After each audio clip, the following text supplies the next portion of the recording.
morning everyone.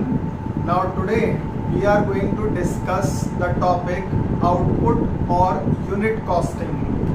So unit or output costing is a very important method of analyzing the cost and arriving to the total cost.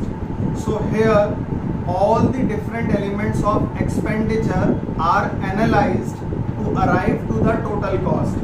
तो output costing के अंदर costs को classify किया जाता है prime costs के अंदर, factory costs में, राइट, कॉस्ट ऑफ प्रोडक्शन, उसके बाद आगे चलकर cost of sales, then ultimately leading to the profits as well as sales of the company और an organisation.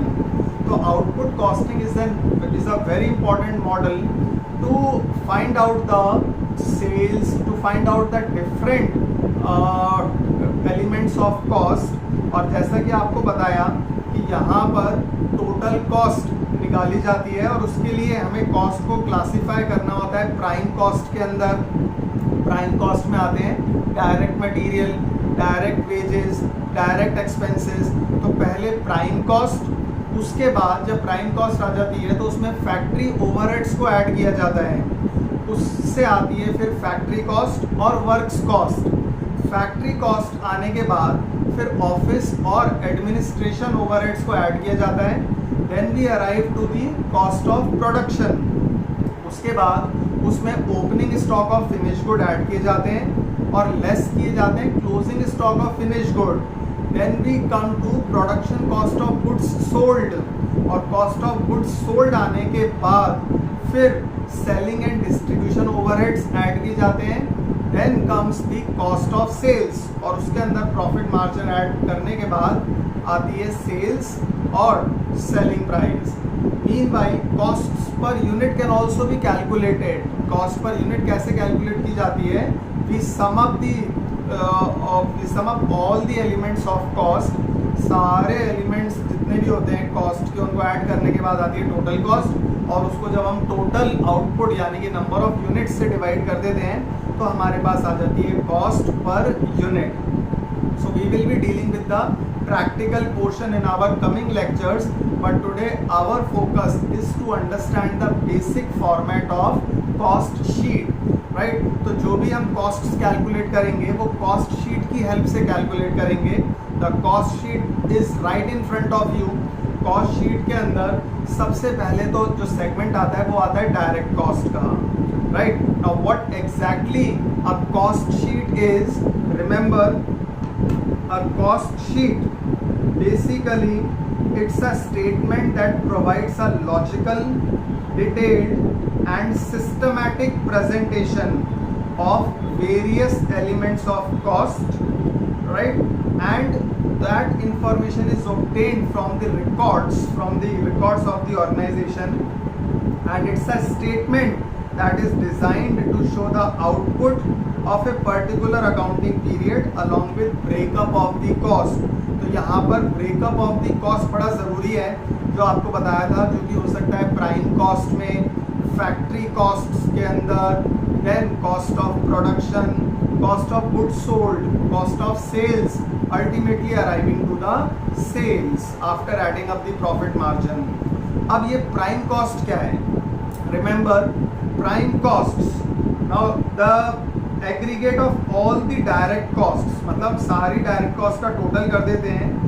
The total of all the direct cost which comprises of direct material, direct labor, direct expenses, इन सब का total करने के बाद जो हमारे पास आता है वो आता है prime cost. It is made up of direct material, direct wages, direct expenses, right? So we will be dealing with all these things one by one. Remember, it's the total of direct material, direct labor and direct expenses.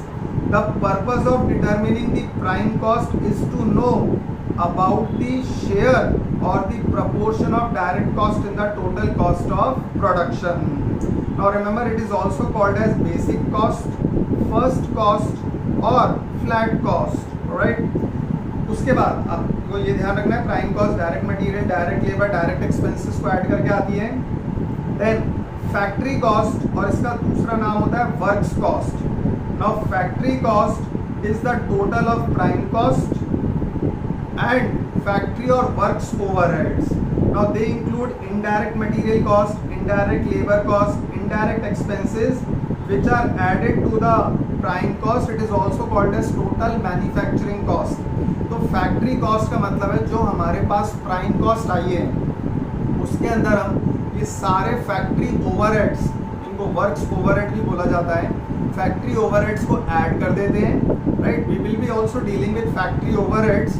तो factory overheads को add करते हैं, then we arrive to the factory cost और works cost. उसके बाद cost of production, वो कैसे आती है? जब आपके पास वर्क्स कॉस्ट आ गई, फैक्ट्री कॉस्ट आ गई, उसमें हम ऑफिस एंड एडमिनिस्ट्रेशन ओवरहेड्स को ऐड करते हैं, जो भी ऑफिस एक्सपेंसेस हैं, राइट, उनको ऐड करते हैं, तब हमारे पास आती है कॉस्ट ऑफ प्रोडक्शन, राइट। तो आपको ध्यान रखना है कि cost of production is basically the total of office and administrative overheads which are added to the factory cost.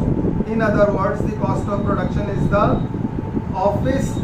total of factory and office as well as administrative overheads.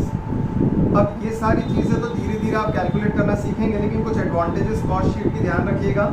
Cost sheet indicates the breakup of total cost by elements, material, labour, overheads, इन सब का breakup होता है उसमें cost sheet के अंदर, which is an indispensable part of output costing. It discloses the total cost and cost per unit of the units produced. Next is it facilitates comparison. Cost sheets management को selling price को fix करने में भी help करती है और आगे चलकर कॉस्ट शीट एक डायरेक्शन देती है जिसकी हेल्प से मैनेजमेंट प्रोडक्शन पॉलिसी को ड्राफ्ट कर सकता है। इसी तरह से आउटपुट कॉस्टिंग जो पूरा मॉडल है, it enables to keep control over cost of production and it also helps the management in preparing estimates for tenders. तो ये कुछ एडवांटेजेस है कॉस्ट शीट की जिनको आपको ध्यान रखना है। और कॉस्ट शीट के अंदर आपको ये भी ध्यान रखना है कि इसमें कॉस्ट को डिसइंटीग्रेट किया जाता है प्राइम कॉस्ट में, फैक्ट्री कॉस्ट में, कॉस्ट ऑफ प्रोडक्शन में, कॉस्ट ऑफ सेल्स में, कॉस्ट ऑफ गुड्स सोल्ड के अंदर। अब इन सब की जो कंपोनेंट्स हैं उनके बारे में भी थोड़ा सा फोकस रखिएगा, जैसे कि prime cost. Now remember, prime cost आपको बताया कि prime cost is made up of direct cost, direct material cost, direct wages and direct expenses. Factory cost आती है prime cost plus factory overheads. लेकिन अब ये जो डायरेक्ट मटेरियल है इसमें क्या क्या आता है? इसमें आते हैं, it includes raw material, parts और components, materials purchased specifically for a job process, work order, primary packing materials और साथ साथ material procurement expenses such as carriage, import duty, freight, octroi charges. तो ये तो आता है डायरेक्ट मटेरियल में। डायरेक्ट लेबर में क्या आता है? डायरेक्ट लेबर में आता है remuneration, wages which are paid to the workers or employees who are directly involved in the production of the product. और इसके अंदर wages, salaries, bonus, allowances, overtime, ये सारी चीज़ें आती हैं। सुपरविजन के charges, fringe benefits like leave salary, PF, contribution and gratuity, ये डायरेक्ट लेबर के अंदर पुटअप किया जाता है, right. So direct labour, direct material and direct expenses. Now remember your direct जो एडमिनिस्ट्रेशन ओवरहेड्स और दूसरे ओवरहेड्स हैं, डायरेक्ट एक्सपेंसेस में it includes all the expenses other than direct material and direct wages. Now इसमें वो वाले सारे expenses आते हैं जो इंक्लूड किए जाते हैं which are accord specifically for a job process, product line, जैसे कि cost of special designs, moulds, blueprints, cutting, grinding, experimental trial expenses, higher charges of special equipment, fees paid to architects, consultants and surveyors for a specific job, royalties for land, mine, trademark। तो ये आते हैं direct expenses के अंदर। उसके बाद आपको ध्यान रखना है फैक्ट्री एंड वर्क्स ओवरहेड्स के अंदर, ये बहुत पॉपुलर सेगमेंट है फैक्ट्री और वर्क्स ओवरहेड, जहाँ पर पावर, फ्यूल, ये सारे चार्जेस आते हैं, electricity. So it's a very popular category of expenses which are factory overheads और वर्क्स ओवरहेड। और भी कुछ क्लासिफिकेशन है इसमें, जैसे कि lighting, heating, cleaning, cooling, oiling of machines, rent, rates, taxes, insurance factors, repairs, maintenance, साथ ही साथ डेप्रिसिएशन ये भी आता है इसमें, supervision, surveying, testing and inspection expenses, salary and wages of watchman, foreman, works manager, storage cost, training cost, drawing and designing expenses, procurement expenses of material और defective products को करेक्ट करना, right, rectifying the defective products, उनके ऊपर भी जो expenses आ रहे हैं वो भी वर्क्स ओवरहेड के अंदर ही आते हैं। अब वर्क्स ओवरहेड ऐड होते हैं तो आपके पास आ जाती है फैक्ट्री कॉस्ट, और फैक्ट्री कॉस्ट के बाद में जब हम ऐड करते हैं ऑफिस एंड एडमिनिस्ट्रेशन ओवरहेड्स, तब जाकर आती है हमारे पास कॉस्ट ऑफ प्रोडक्शन। अब ऑफिस एंड एडमिनिस्ट्रेशन ओवरहेड, इसके अंदर रेम्यूनरेशन आता है ऑफिस स्टाफ का, office rent, lighting, postage, telephone, direct material, directors and general manager fees, salaries of secretary and accountant, auditors की फीस भी आती है, legal fees, repairs, bank charges. Administration overheads add करने के बाद आपके पास आती है कॉस्ट ऑफ प्रोडक्शन, उसमें opening stock of finish good add किया जाता है, closing stock of finish good को लेस कर देते हैं, राइट।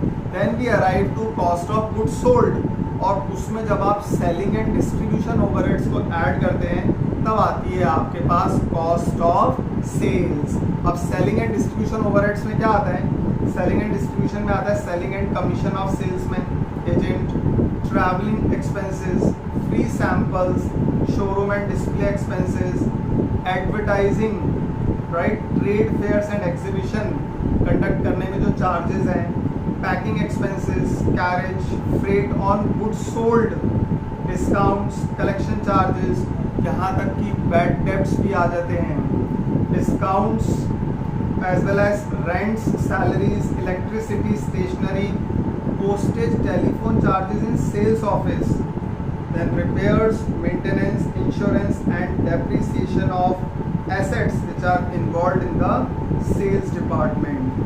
तो ये सारी चीज़ें आपको ध्यान रखनी है सेलिंग एंड डिस्ट्रीब्यूशन ओवरहेड्स के अंदर। जब हम selling and distribution overheads add करते हैं then we come to cost of sales. Cost of sales के बाद में लास्ट में जब प्रॉफिट मार्जिन ऐड करते हैं तब जाके आ जाती है sales. So that is how the whole format of cost sheet is prepared which we are going to do in each and every practical in the coming classes. Cost sheet का format ध्यान रखना है, लेकिन ये basics आपको ध्यान रखने बहुत ज़रूरी हैं। प्राइम कॉस्ट सबसे पहले, नंबर 2 उसके बाद प्राइम कॉस्ट के अंदर फैक्ट्री ओवरहेड्स ऐड करते हैं तो सेकंड कंपोनेंट आता है फैक्ट्री कॉस्ट। फैक्ट्री कॉस्ट जिसका दूसरा नाम होता है वर्क्स कॉस्ट। फैक्ट्री कॉस्ट के बाद फिर आपके पास आते हैं office and administration overheads add करने के बाद कॉस्ट ऑफ प्रोडक्शन। उसमें opening stock of finish good add किया, लेस किया closing stock of finish good, तो हमारे पास आ जाती है production cost of good sold. Then we will have to add selling and distribution overheads, जहाँ पर आती है हमारे पास कॉस्ट ऑफ सेल्स। तो ये सारे components they form an indispensable structure in the construction of cost sheet. आगे चलकर प्रॉफिट मार्जिन भी ऐड हो जाता है। Then we arrive to the selling price और सेल्स, और हम टोटल कॉस्ट को टोटल नंबर ऑफ यूनिट से डिवाइड करके कॉस्ट पर यूनिट भी निकाल सकते हैं। ऐसे टोटल सेल्स को नंबर ऑफ यूनिट्स से डिवाइड करके सेलिंग प्राइस पर यूनिट भी कैलकुलेट कर सकते हैं। So this was a brief idea about output costing which we are going to implement, which we are going to execute in our coming lecture.